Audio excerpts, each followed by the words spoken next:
بتدور على إجابة سؤال واحد بقاله وقت في دماغك، جيم ولا كاليستانكس؟ لقيت 100 فيديو كل واحد بيقولك حاجة غير التاني. النهاردة صدقني ده آخر فيديو هتحتاج تشوفه وهتكون واخد قرار حاسم في القصة دي، عشان ما تبقاش ضمن 70% من الناس اللي وقفوا في أول 3 شهور عشان اختاروا غلط من الأول. أهلا بيك يا دبابة في فورمة دهب، القناة اللي فاهمة جسمك 24 إيراد. افترض معايا يا بطل صحيت يوم من الأيام ربنا فتحها عليك وقلت خلاص بقى أنا زهقت، أنا النهاردة هنشف وهسترجل وهقوم أظبط الجسم المرهرات ده. دخلت على النت تدور على إجابة، لقيت فريق بيقول لك يا فورمة روح الجيم، الحديد هو الحل، في وقت قليل هتبقى دبابة ومش هتصدق نفسك. ولقيت فريق تاني بيقول لك لا يا عم خليك في الكاليستانكس، هيزود قوتك والتوازن بتاع جسمك وهتتحكم في جسمك بشكل مش طبيعي. ولقيت نفسك واقف في النص محتار مش عارف تروح فين والسرير بيناديك من ورا، تعالى يا دبابة الحقك قبل ما ترجع تلزق في السرير تاني واقول لك تقرر ايه وليه وامتى. بس الاول سخن كده واخبط لايك واعمل سبسكرايب عشان نتشجع ننزل باستمرار. الأول خليني أوضح لك الصورة، يعني إيه بالظبط الكاليستانكس ده؟ يعني جسمك هو السلاح، السكواتس، الدبس، البوش ابس، البول ابس، مفيش آلات، مفيش اعتمادية على حاجة من بره، أنت والأرض وجاذبيتها وخلاص. أما بقى الجيم هنا بنضيف حديد من بره زي ما بتعمل في الماشينز، في الباربلز، في الدمبلز، وبتتحكم في الحمل والوزن بمزاجك. الاتنين بيبنوا عضل، الاتنين شغالين، بس الفرق في التفاصيل والقرار ليك انت في الاخر. وفي نقطة واحدة في المقارنة دي هتخلي الكاليستانكس تبهرك بشكل مش طبيعي وانا هقولها لك. خلينا نقارن ما بينهم كده في شوية نقط، ونبدأ بالنقطة الاولى وهي الفلوس. طيب إجابة سريعة جدا، الكاليستانكس هي حاجة مجانية وبسعر خروجها رايقة، مفيش اشتراك، مفيش ممبرشيب، مفيش أي حاجة من الكلام ده كله. أما بقى الجيم فأنت يا حبيب قلبي هتحتاج لهدوم للجيم وسابلمنتس، وهتحتاج حاجات كتيرة جدا، ده غير الاشتراك، ودي حاجات طبعا جيبك هيحس بيها قبل ما تحس بعضلاتك. ده مش رأي، دي حقيقة، كل واحد دفع اشتراك جيم عارف الكلام اللي انا بقوله ده هنا. وبكل بساطة الكفة بتميل للكاليستانكس. ندخل على النقطة التانية وده اللي الكل عايز يعرفه، مين بيبني عضل أسرع وأضخم؟ الجيم طبعا بوضوح. طيب ليه الجيم؟ لأن البروجريسيف اوفرلود في الجيم أسهل بكتير، بتزود كيلو على البار وخلاص، الجسم بيتعامل مع التحدي وبيكبر. لان البروجريسيف اوفرلود في الجيم اسهل بكتير، بتزود كيلو على البار وخلاص، الجسم بيتعامل مع التحدي وبيكبر. الكاليستانكس بقى ممكن يبني عضل كمان بس بياخد وقت اطول وتفكير اكتر في البروجريشنز. يبقى ببساطة لو هدفك الحجم والضخامة بسرعة يبقى طبعا الجيم يكسب. النقطة التالتة بقى وده السؤال اللي في دماغ كل واحد، مين بيعمل جسم احلى؟ خليني اكون صريح، اغلب لاعبي الكاليستانكس جسمهم ممشوق رياضي لان التمارين بتشتغل على كل العضلات مع بعض،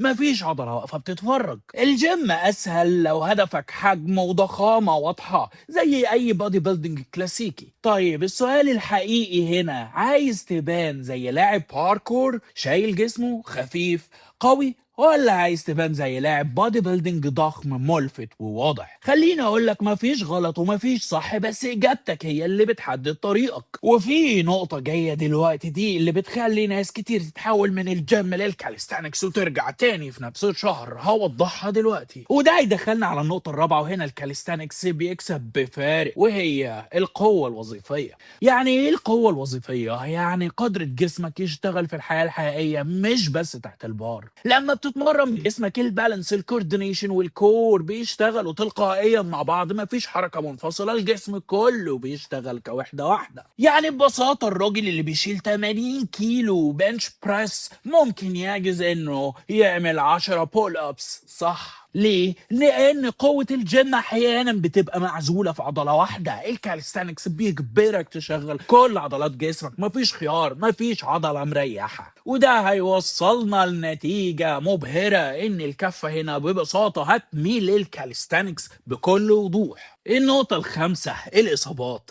مش هقولك واحد منهم آمن والتاني خطر، ده كلام مش صح تماما، الاتنين فيهم إصابات. الجيم الإصابات بتيجي من الإيجو ليفتنج، يعني لما حد يشيل أوزان أعلى من طاقته عشان يبان إنه جامد ودبابة ويتمنظر. ودي مشكلة في الدماغ ببساطة مش في الجيم نفسه. الكاليستانكس إصاباته بتظهر في الحركات المتقدمة، يعني دي حركات محتاجة تحضير حقيقي تتسرع فيها، هتحس بيها في أماكن كتيرة جدا. الخلاصة الفورم الصح هو اللي بيحمي الاتنين، مفيش شورت كات هنا. ويلا بينا ندخل على النقطة السادسة وهي سهولة البداية. الجيم أسهل للمبتدئ من غير نقاش، كل حركة ليها مسار واضح، الماشين بتوجهك، مفيش تخمين مفيش حيرة. اما بقى الكاليستانكس حتى البوش اب الصح ممكن ياخد وقت عشان تتعلمه بجد، ومفيش حاجه اسمها انا عارف اعمل بوش اب. الفورم الصح ليها بتاخد وقت عشان تتعلمها. 90% من الناس بتعمل بوش ابس غلط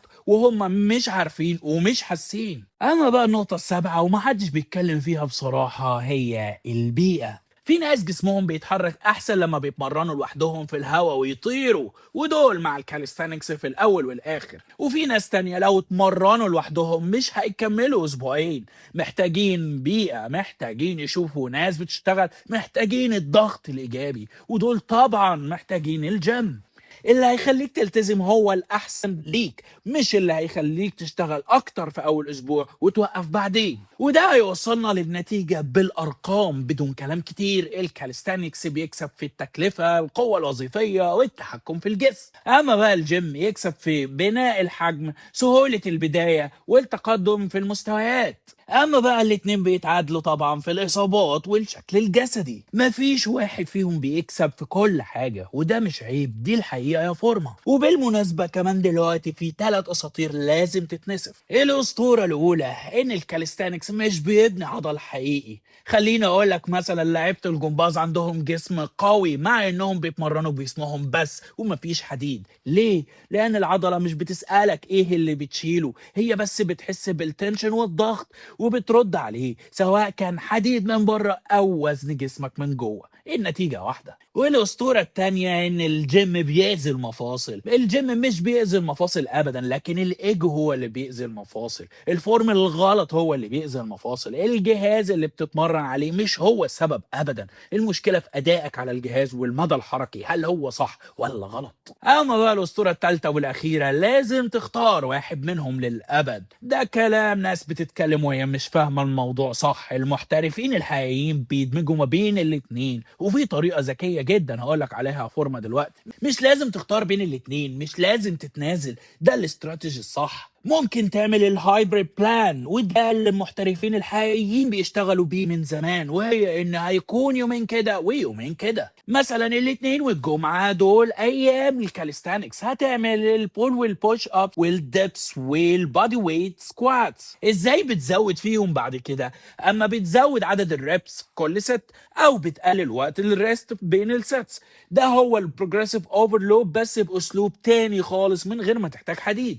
الاربع والسبت دول ايام الجيم هتعمل البنش بريس والديد ليفت والباربل روز، وده التمارين اللي فيها الكومباوند موفمنتس، وده بيشتغل على اكبر عدد من العضلات في نفس الوقت، ما فيهاش تضييع وقت، ما فيش تمارين صغيره، وهنركز على التمارين اللي تفرق وبس. النتيجه بعد كده ايه؟ جسم قوي ومش سهل الكسر، مش بادي بيلدينج عنده حجم عضلي كبير بس مش رشيق ومش قادر يتحرك كويس، وبرضه مش باركور اللي هو خفيف وما عندوش اي كتله عضليه. كده هنوصل للاتنين مع بعض بجسم واحد. ده هو الجسم اللي المحترفين الحقيقيين بيبنوه، وده هو البلان اللي تقدر تبدا بيه من بكره. خليني اكون صريح يا فورمة معاك، اسوأ حاجة ممكن تعملها دلوقتي انك تقعد 6 شهور تتفرج على فيديوهات مقارنة وما تتمرنش. مفيش نظام هيعمل المعجزات في شهرين، الجسم محتاج وقت وصبر ومجهود، وده مش كلام تحفيزي فاضي، ده علم. انا شخصيا لو هرجع ابدا من الصفر هبدا 3 شهور كاليستانكس الاول.